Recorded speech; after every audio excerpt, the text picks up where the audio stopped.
Buckle up, guys. Right from the start, we've got a felony case on deck. This isn't some minor shoplifting, it's aggravated assault on a public servant. That's a charge courts take very seriously, and the stakes couldn't be higher. Court is calling 2022 CR 5615, State of Texas versus Cameron Sell. Can I have parties announced for the record for the state? Marcus Sanders. For the defense? Daniel Navy. Right. And probation, this is an application. And are you Mr. Sell? Counsel, I'm showing you what's entitled Discovery Acknowledgement. Have you received all the discovery in this case, and did you review it with your client? Yes, Your Honor. Mr. Sell, I'm showing you what's entitled Court's Admonishments and Defendants' Waivers and... Now pause here, and did you catch that first-degree felony 5 to 99 years or even life? Basically, the judge is saying your future could swing from freedom to decades behind bars depending on how this goes.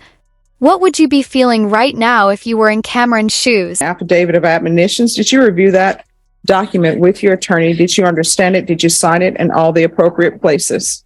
Okay. You're charged with aggravated assault against a public servant in count 1. That's a first-degree felony. The range of punishment is anywhere from 5 to 99 years or life in prison and up to a $10,000 fine. Did you understand? If you have a plea bargain agreement with the state, the court does not have to follow your plea bargain agreement. If for any reason the court does not follow your plea bargain agreement and gives you more than you bargained for, the fact that you entered a plea will not be used. Let's break this down. Deferred adjudication means the judge hits pause on the guilty verdict. Think of it like probation on steroids. Follow the rules and the conviction stays off your record. Slip up, boom, instant guilty, and the full sentence comes crashing down. Used against you, and you will be allowed to withdraw your plea. Did you understand? Did you understand you have a right to jury trial, a right for you or your attorney to cross-examine and confront any witnesses the state would call, and the right to remain silent? Did you understand by entering this plea bargain agreement, you were giving up those rights? Did you intend to give up those rights and enter into a plea in this case? Did you understand if the court were to grant your application for deferred adjudication, if for any reason your deferred adjudication were revoked, the court could find you guilty and sentence you up to life in prison? Did you understand? Counsel, has your client been able to provide you with any defenses? Yes, Judge. Do you believe he has a rational as well as a factual understanding of the charges against him? Yes, Your Honor, I believe it does. Do you believe he's currently competent and was legally sane at the time of the offense? I do believe that, Your Honor. Mr. Sell, has anyone threatened you, coerced you, or placed you in fear to get you to enter this plea? Has anyone promised you anything other than the plea bargain agreement? No, Your Honor. Are you satisfied with the way you've been represented? Are you a U.S. citizen? Yes, ma'am. Court will find that defendant has knowingly and voluntarily waived his right to jury trial. Showing you the plea bargain page. Did you review that with your attorney? Did you understand it? Sure. According to the plea bargain agreement, state is proceeding on count 1. There's a $1,000 fine, affirmative finding of deadly weapon, and the state recommends deferred adjudication. Did you understand that to be the plea? Yes, Your Honor. And just my understanding is that if he was to get deferred adjudication, the deadly weapon finding would be deferred as well. In order to receive the deferred adjudication. I mean, there's still going to be a finding, an affirmative finding of a deadly weapon, but he'll get the deferred adjudication if I follow the plea. Okay. All right. All right. State, is that the plea? Yes, Judge. Defense? Yes, Your Honor. And did you understand that to be the plea? All right. And I see there's a case number that's been marked through. Has that case already been taken care of? It will be, Judge, but it's not part of the plea agreement. Okay. All right. Showing you what's entitled waiver of appeal paragraph. Did you review that paragraph with your attorney? Did you understand it? Did you sign it in both places? Did you understand by signing that you're waiving your right to appeal? The only items that can be appealed are written pretrial motions that have been filed, heard, and ruled upon by the court. Did you understand? Sure. Counsel, have there been any such motions? No, Your Honor. Well, there was a motion to set aside the indictment, but just one, I guess. All right. And are you waiving that motion? Yes, Judge. Okay. Next, I'm showing you outside the agreement. The state is requesting that your deferred adjudication be for a term of 10 years. There'll be a TAP evaluation, 200 hours of community service restitution, the MRT, and defensive driving.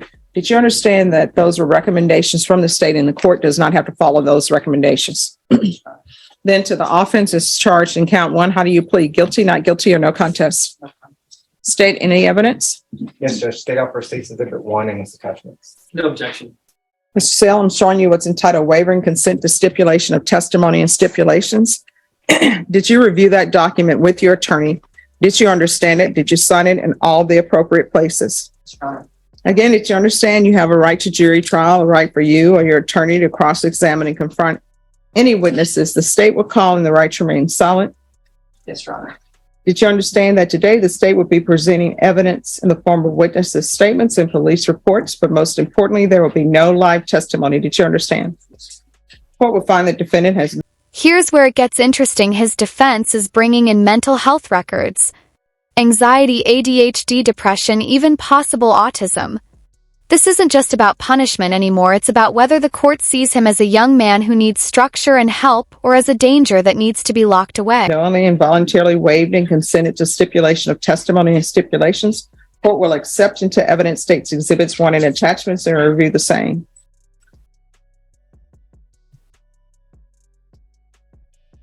All right, after reviewing states exhibits 1 and attachments, the court will find there is sufficient evidence to find you guilty.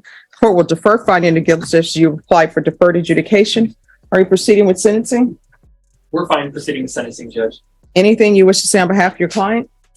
Judge, I'd just like to offer defendants exhibits 1 through 6, and I've showed them to the state. Any objections? No, Your Honor. And Judge, what those are, number 1 is an apology letter to the police officers. Exhibits 2 through 5 are various psychiatric, psychological, and counseling records indicating some of his various mental health issues that he's been dealing with in his young adult life. He's been diagnosed with anxiety, depression, ADD, ADHD, opposition and defiance disorder. He hasn't been diagnosed with autism, but it hasn't been ruled out. And some of the psychiatrists believe that he needs further testing to see if that's something that he was dealing with, Judge. He's a young man. I believe you're 18. He's had no violations on his pretrial monitor, Judge. He's never been arrested before. He finished his high school diploma. That's defendant's exhibit 6 that you have. And we would ask that you follow the plea bargain agreement. All right, so are you working? What are you doing with your life right now? At the moment, I kind of made it hard on myself with this. I kind of told myself, hey, since you got this, it's kind of hard to get a job. So while being on this, I really haven't put too much time in trying to do that because I've been so stressed and talking myself down, I guess. You need to get a job. Yes. So I actually have a buddy who just got offered a job recently, and he's going to see if they can get me up. Did you hear that twist? The judge actually knocks off 40 hours of community service if he gets a COVID shot, and even more if he enrolls in college full-time. It's like the justice system mixing punishment with incentives. Would you take that deal? There as well. Doing what? Just working at a gas station now. Okay. All right. I don't understand the request for defensive driving. Because of the facts of the discharge. And But I'm sort of like, if somebody's, I think this may resolve the issue, Judge. He did complete a defensive driving course recently. And so I would ask that he just get credit for that if he shows probation, the certificate. all right. That.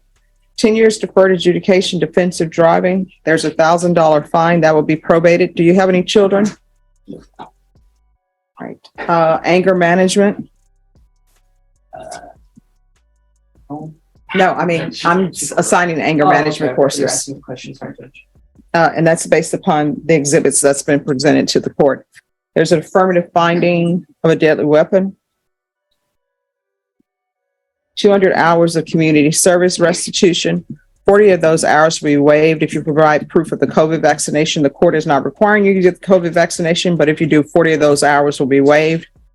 The remaining hours will be waived if you enroll in some higher level of education. If it's college, I will tell you, are required to be full-time.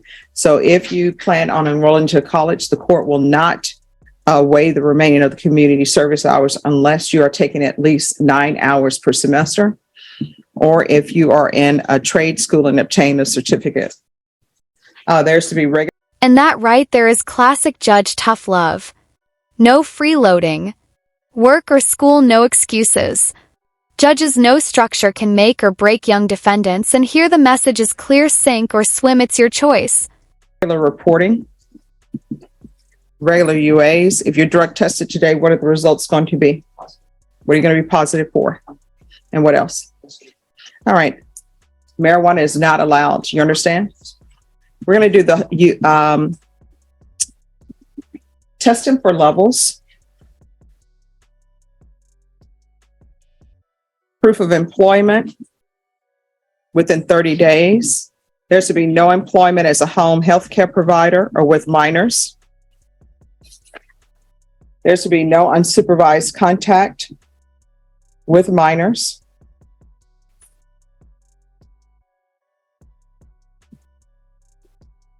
They want you to do the MRT. The MRT course is telling you that you need to consider others in your action. It's something that people should learn in kindergarten or preschool. Be nice to everybody. Treat others as you would want to be treated. But you're going to take the course. I'm going to want field visits 2 times per month. Who do you live with? Father. All right. And father. So here's the thing. You're either going to have a job while you live with your mom, or either you're going to be in school. I don't allow people who are adults to live at home unless they're working or either they're in school at your age. You understand? All right. Probation, is there anything else? No, Your Honor. Is there anything else you need from the court in order to be successful? Show you what's entitled Trial Court Certification of Defendant's Rights to Appeal. Did you review that with your attorney? Did you understand it and did you sign it? Because this is a plea bargain agreement, because I followed your plea bargain agreement, and because you waived your right to appeal, you do not have the court's permission to appeal. Do you understand? All right, good luck to you.